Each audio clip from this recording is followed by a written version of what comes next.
A villain always creates a better hero. So if you see a villain in that kind of a character, let him bring the hero to life in you. That's the only justice there is. It's nothing to do with him. It's a role that character's playing. But you are the only one who has to be awake in your reality. That's what I live by.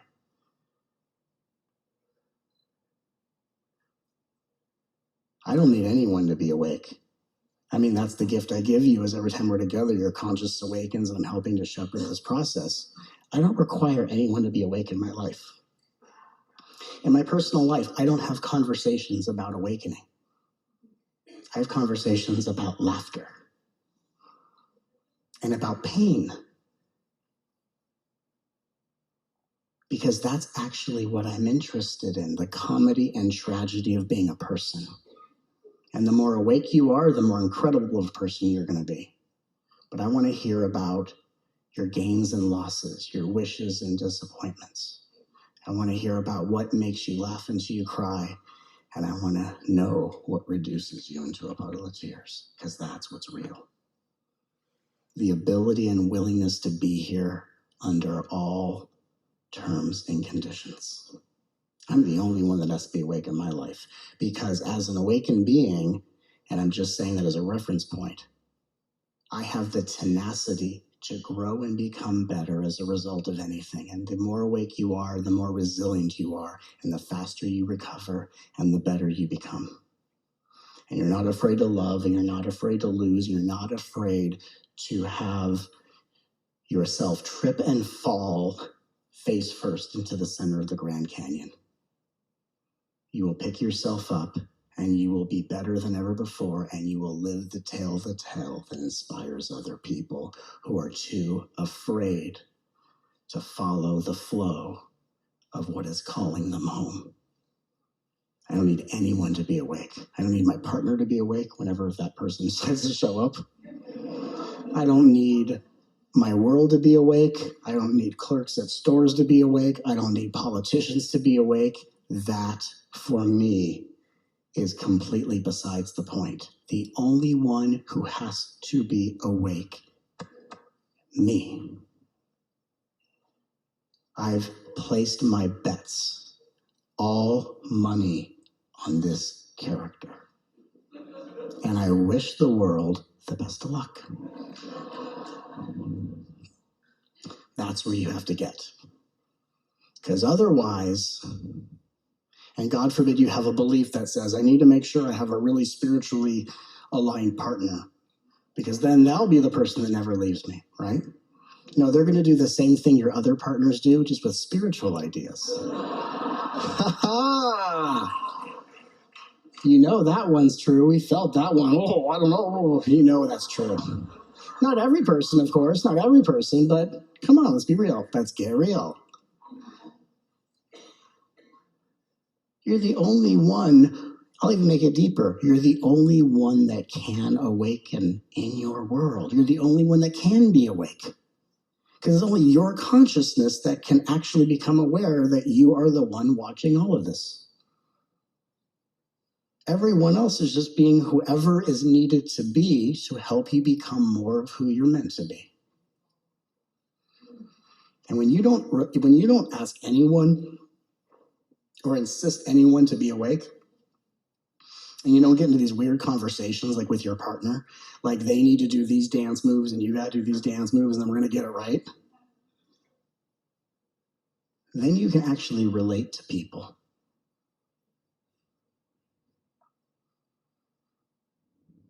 I remember I had a dialogue with a woman, and again, I'm always coming from a place of love, but sometimes we have to get real. And I said, Matt, what is the spiritual reason for when my partner doesn't listen to me? I said, the spiritual reason is that they don't give a shit about what you're saying.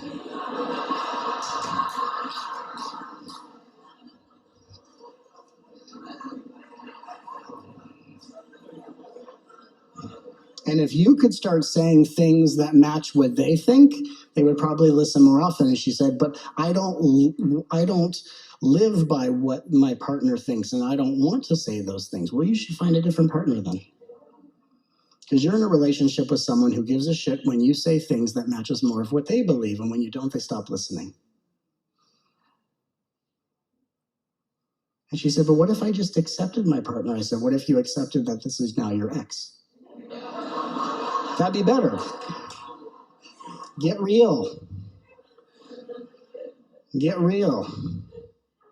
Right? You sit down, you start talking about your day, and your partner is just doing this. Well, that was nice. That was nice. See you next lifetime. You're the only one in your world who needs to be awake, and you're the only one in your world who can be awake. And when you go to family functions, I tell a lot of stories about my family functions, derive a lot of fun material from my family functions. I'm going back in December to see my family because I would like some more material. I'm actually looking forward to going. It's going to be lovely. It's going to be lovely. And I'm going to come back with some stories, I guarantee it. But you can go to family functions and you don't have to age regress back to being 12. Because you can be co-opted by someone else's ego when your ego is trying to co-opt them to become more like your spiritual self. No. Let's make this gangster. They don't need to hear about your spiritual ideas. They don't need to do anything more spiritual. You are the one playing the game of awakening. And your job is to go and be your clearest, most loving self. And if you're around them first 5 minutes, you feel great, it's going well, namaste, love and light, this is good. And then all of a sudden you start getting that little,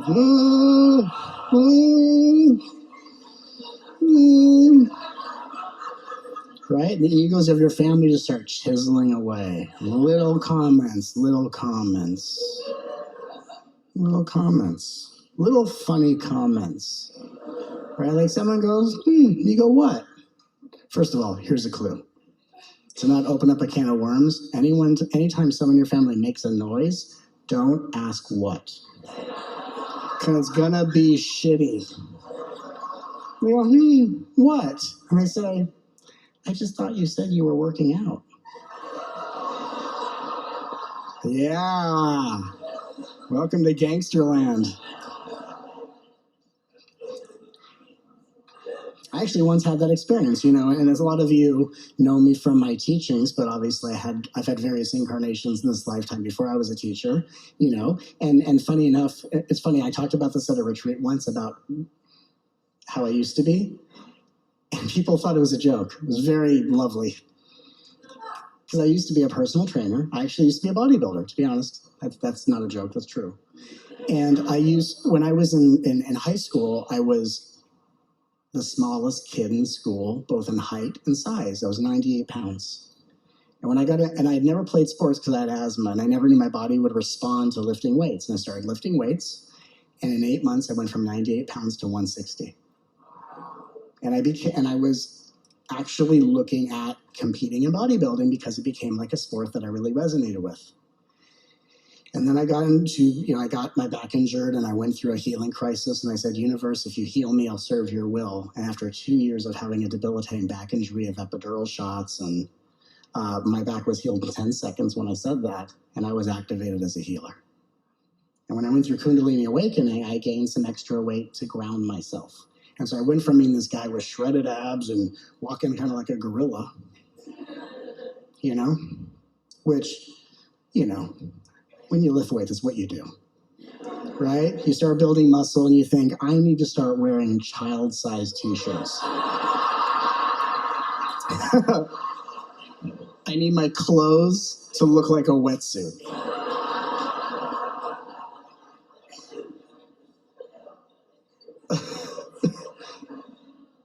Like my shirt is made out of Spanx material.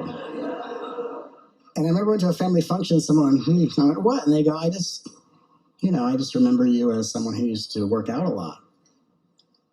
And I went, yeah, totally. I used to look really different. I used to have shredded abs and I was buff. And now my body is kind of like a food truck map of Seattle. Here's where to get a burger, check out the nachos, try the pretzels, And they said, yeah, I just remember you just looking a lot better last time I saw you. And I thought, Thank you for caring about me. Thank you for caring. You're telling me this because you're saying that the way you saw me used to be healthier, and you're saying that because you're trying to guide me back to health. Thank you. And they said, I don't know if that's what I was saying. And I said, no, that's what you're saying. That's what you're saying. That's what you're saying. Because we're about to have a problem, and I don't want to have a problem. I'm spiritual now, but that's what you're saying. You're the only one who needs to be awake in your reality, which means you're the only one whose narrative you need to pay attention to. And you have to make sure that the way in which you're choosing to look at something is the most supportive to you and the most compassionate to someone else. Because self-support and compassion for others is the very thing that people that trigger you don't embody. So you have to be unlike the people that trigger you to be able to shine a light that uplifts them instead of lets them drag you down. You're the only one in your reality who needs to be awake. What's the second koan? And this is, I'm going to say it, and it's going to sound very misleading, and then I'll unpack it. The second one is, the world is as awake as you are. And if you remember what I said, behavior rooted in consciousness, heroism, inspiration, is a sign of how integrated someone's consciousness is. So when you see other people acting ridiculously, there is consciousness within them, but it is fueling an ego agenda. But when you are awake as consciousness, it means you are aware that the battery that fuels your breath is rooted in wisdom, love, unity, forgiveness, and mercy. And that same energy is awake in other people, even the people treating you like crap. That consciousness is there. It's just being twisted and convoluted into an egoic agenda, which simply means they're not ready to become self-realized and responsible for their behavior. So just because people act ridiculously doesn't mean those people are not consciousness. It means they're not conscious that they're consciousness, which means they're unintegrated expressions of divine potential. They are potentially heroic while acting certifiably villainous.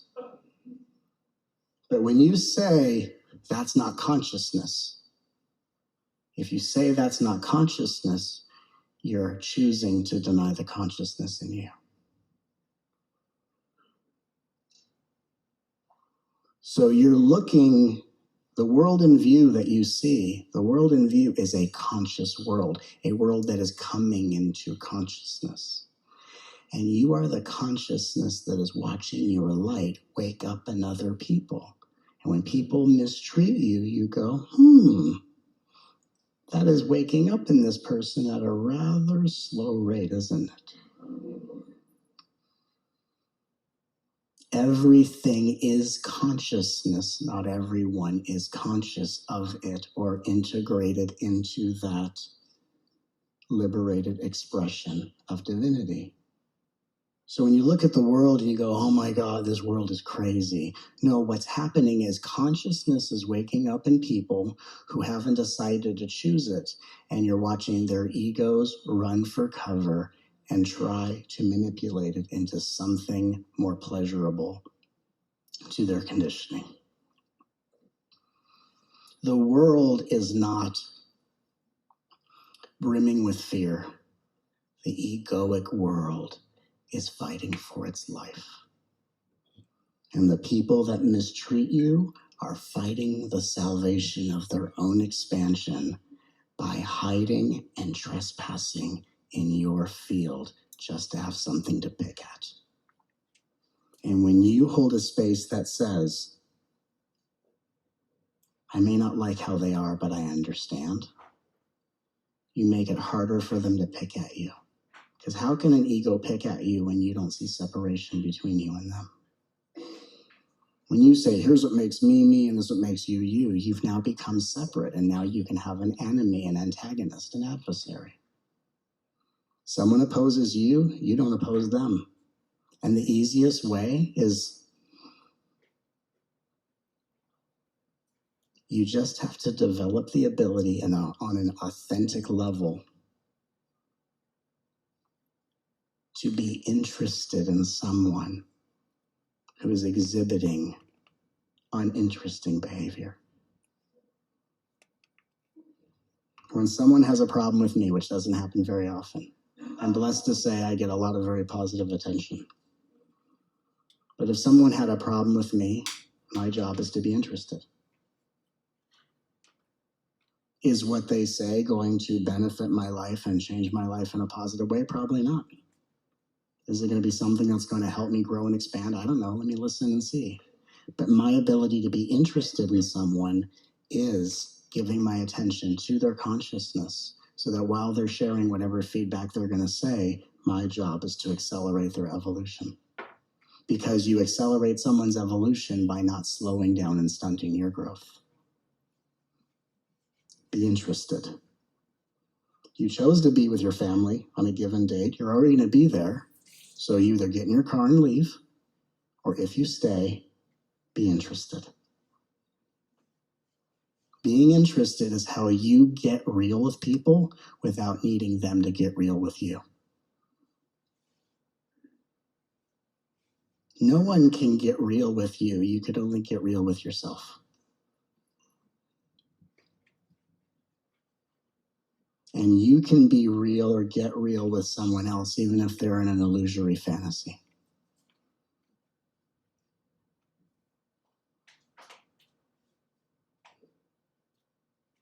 The biggest distraction, especially when it comes to spending time with family, is if they could only see it my way. If they could only know what I know and see what I see. That's the trap. They don't need to see it your way, only you do. And the codependent pattern in you needing someone to see something, on the surface it seems really mindful. I just want them to see this in consciousness so they can stop hurting. But there's actually a little bit of an insidious manipulation in that. Because the truth is, you want them to see it differently, because when they feel better, you're going to feel better around them. And it's actually about you in a weird way.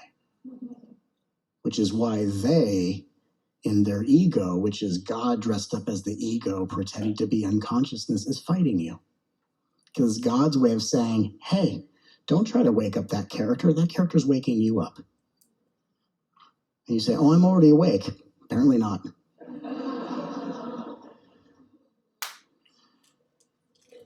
That's why when you hear teachings like there is no other, there's only one, what it's really saying is stop trying to change people. And if you don't like the way people are, leave. Move.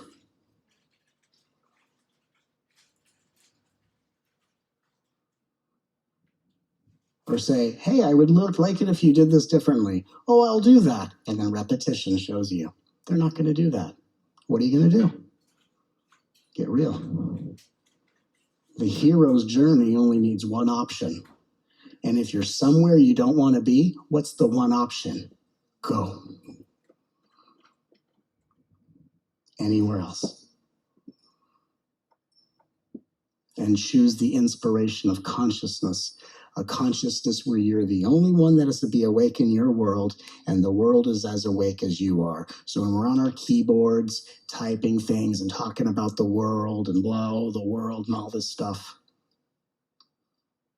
realize that 9 times out of 10, when your ego is making a grandstand point about the world, you are doing it in a moment where the things you're talking about are not existing. And social media is just a great place to see this.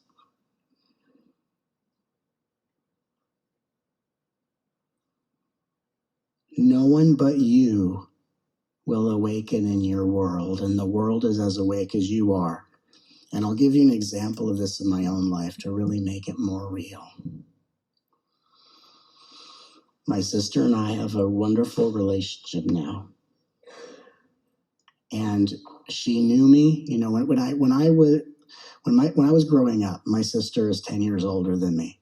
And so by the time I was a kid, my sister was already kind of in high school. So I was kind of raised as a single child in a lot of ways.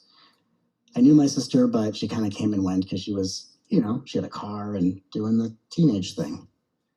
And when I became an adult, and the first identity that I think my sister recognized, well, the first one was when I was a teenager. I was in entertainment. I was an actor and was in a singing and dancing group, and I did a lot of performing. And I have actually been a performer since I was 8 years old, not realizing that all that was training to do this show.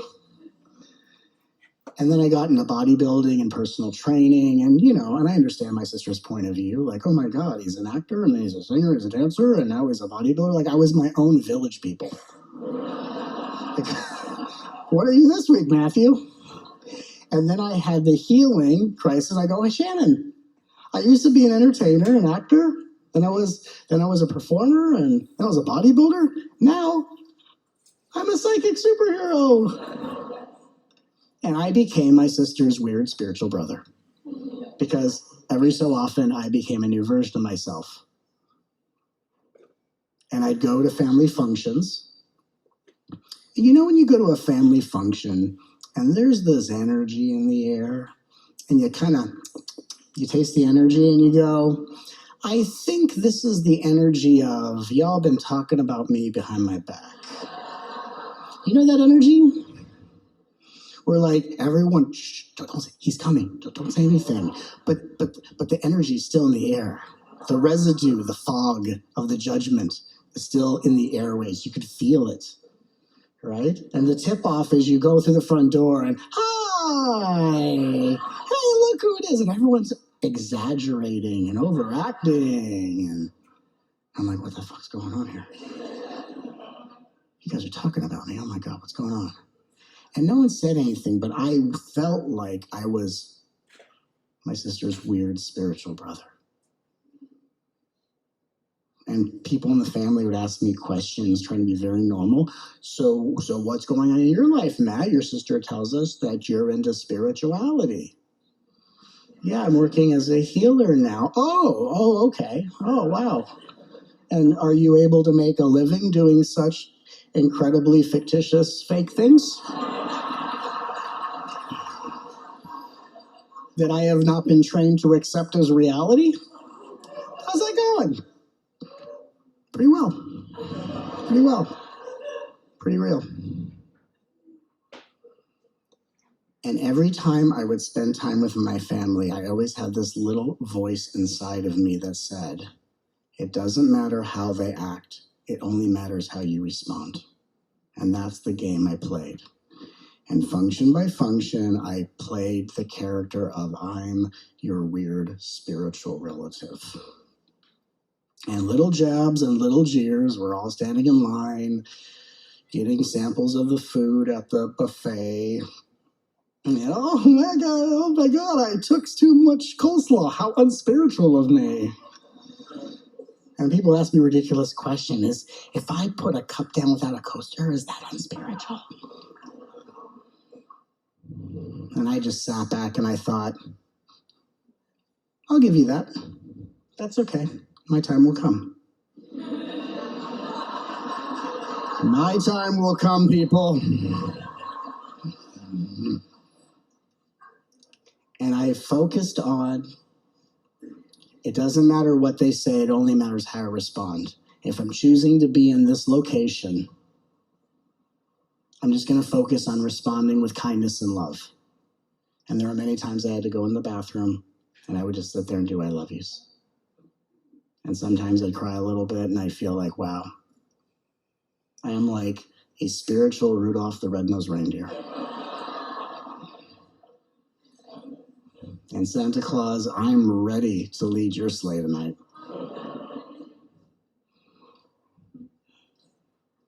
I'm so tired of all the other reindeers who used to laugh and call me names.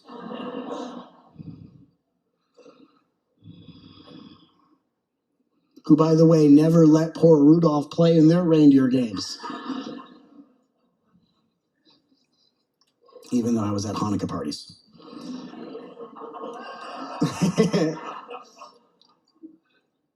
But I always like Christmas better. And then what happened was all of a sudden something shifted. I went so deep in my journey. In the very beginning of my journey, I was an activated healer, and I thought, I have so much to offer the world. I don't know how to get what's in here out to the world. I don't have a platform. I don't know what to do. And I just walk around my neighborhood blessing people. I thought, no one's coming to me as a light worker, so I'm going to bring the light worker to the world. And I would just bless, bless, bless, bless, bless. I'm the only one that has to be awake. Bless, bless, bless. And then all of a sudden things started happening. An audience started to come. 4 people in my living room for my first event. Whether or not they were there just for the potluck, I have no idea. And then it built and it built. And then as it started to expand, it was still the outer layers of my infinite self represented by my family, still representing the old guard of the old belief. And I'd bump up against it, I'd bump up against it. And then one day something really, really strange happened.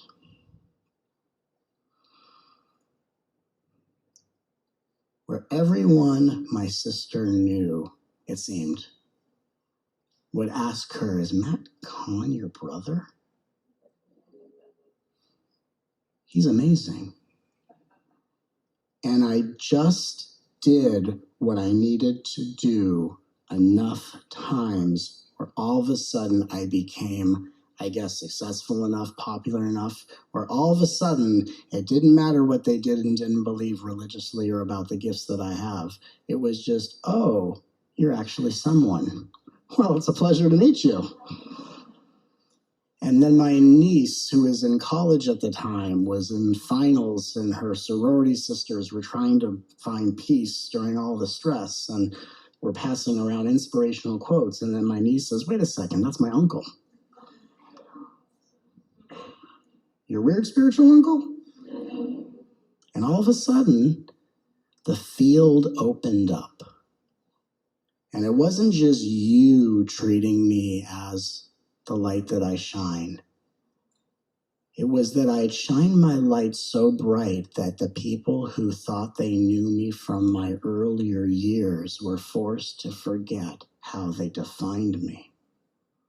And that was when my time came. And I had the same people of my family who used to say really, really snippy, snide, snarky remarks to me who go, we are so proud of you. Is that right? Thank you so much. Thank you for that. Wow, it feels, and I would thank you for your support. Thank you so much. Meaningless. Meaningless. Because there's only one thing I have ever needed to be supported by, and that is the power of my consciousness.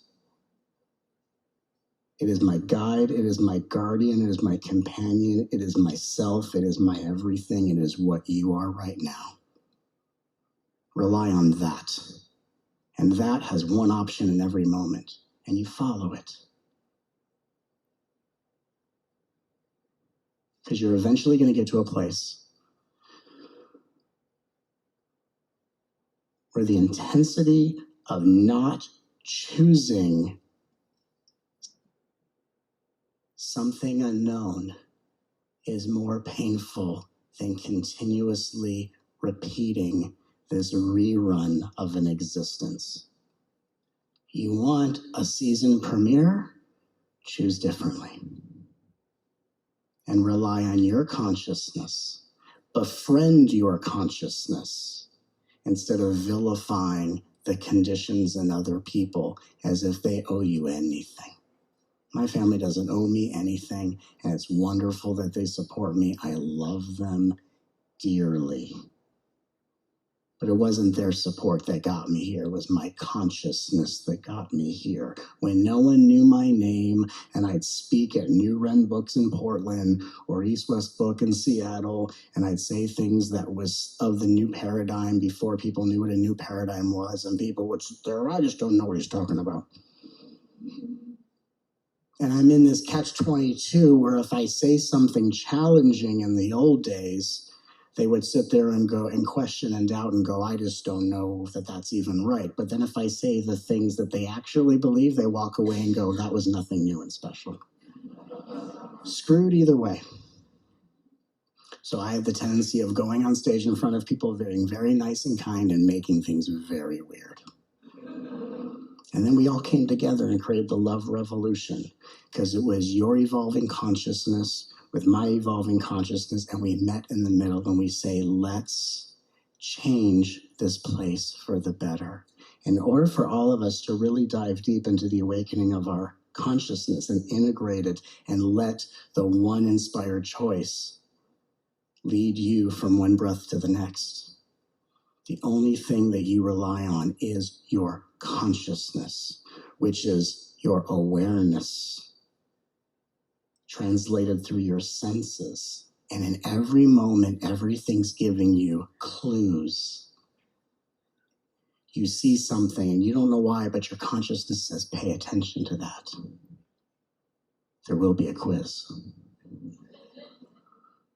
Pay attention to that. You ever had that moment where something happens, you don't know why you're paying attention, but you're like, I need to pay attention to that. And what you're often paying attention to is your consciousness is zooming in on people's unconscious behavior, and it's through the language of silence saying, do opposite. Be unlike that. So if you can learn to be unlike the people that hurt you the most,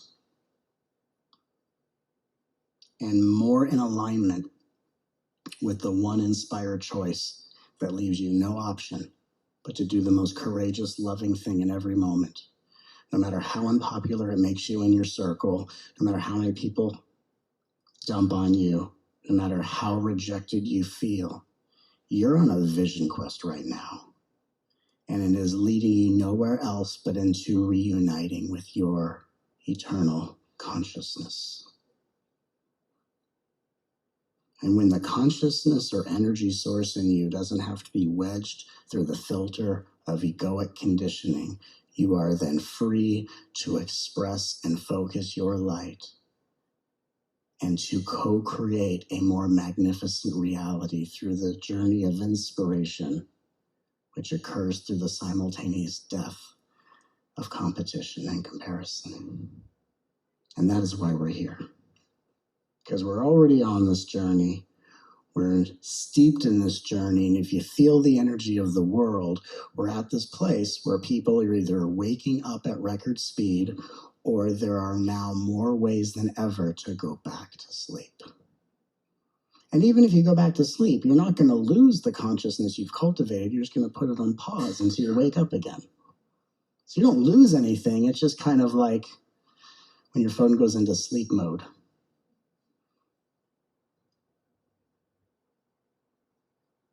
And when we are really lost in the fear of missing out,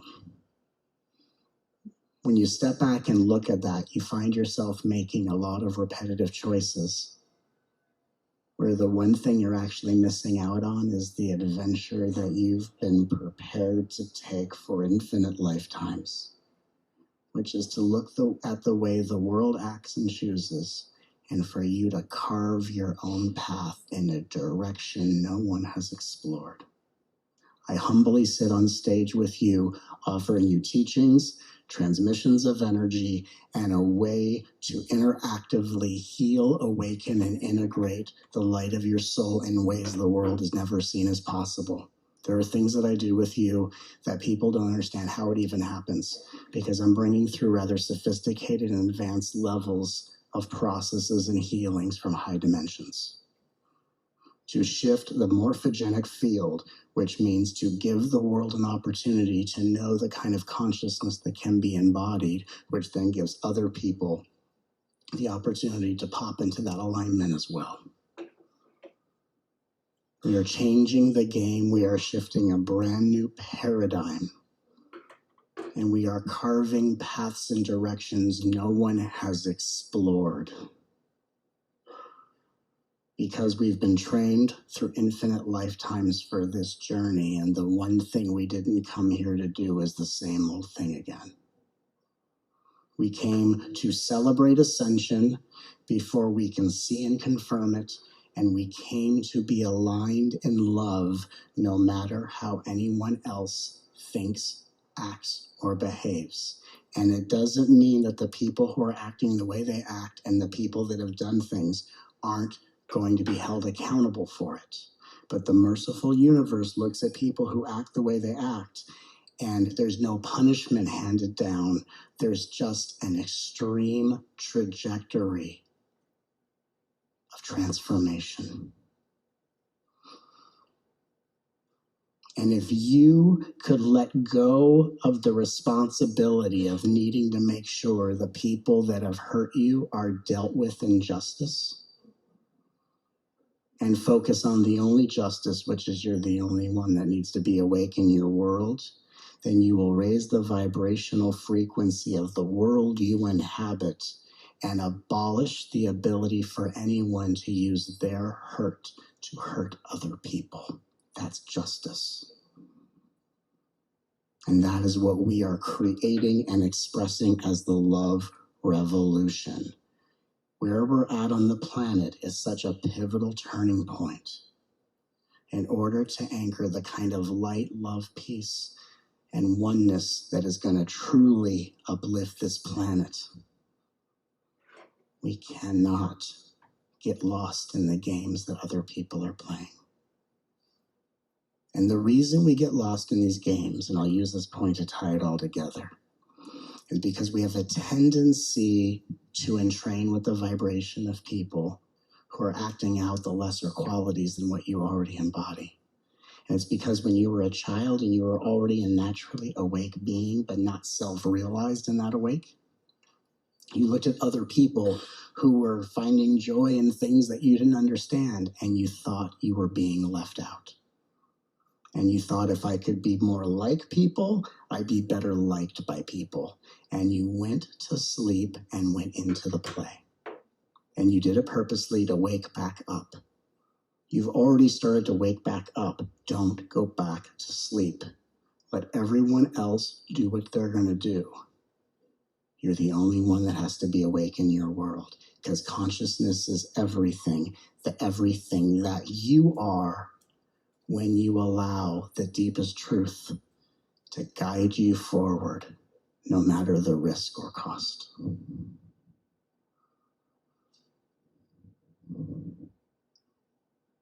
In following my spiritual path from a very early age, what have I lost? I've lost track of the hell I used to live in.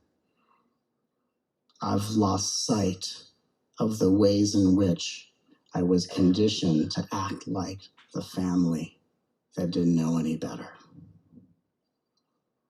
I don't know where any of that went. And in exchange for losing that, I gained access to myself, the only one who could ever awaken on this planet, the only thing I will ever need, and the only thing I could ever rely on. We come together in relationship, and in the beginning things seem awesome, and all of a sudden when life says, and you're done with this soul contract, and people will do whatever the play needs them to do to get them away from you. Betray, deny, lie, cheat, it's all storyline. And all it comes down to is, I guess that's the way the universe needed to have it play out for me to walk away. Just wake up. It's not actually personal what's happening. But until you realize that, it's very personal. And I tell you that because I spent 30 some odd years of my life taking every second of my life personally. And all I knew to do was make it more personal and more personal, more personal, until the pressure of that broke me open. And now that I am here, and if I am here, I am but a reflection of the consciousness in you that is here.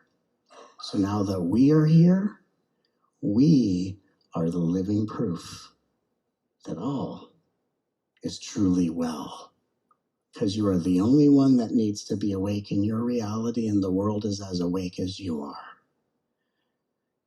The actions of the world does not reflect the unconsciousness of your behavior, but the battery and the operating energy that is your consciousness is the same energy source of other people. And we're all at different levels of realization, actualization, embodiment, and integration. Much compassion and love for other people. Most times you're not going to be the one who's meant to wake someone else up. You will only inspire their awakening by you waking up. So let us be loving, let us be clear, let us be courageous, and let us be fierce. Because we are the love revolution. A revolution is well underway, but it's not a revolution of opposition. It's a revolution of immaculate inclusion. Who's with me?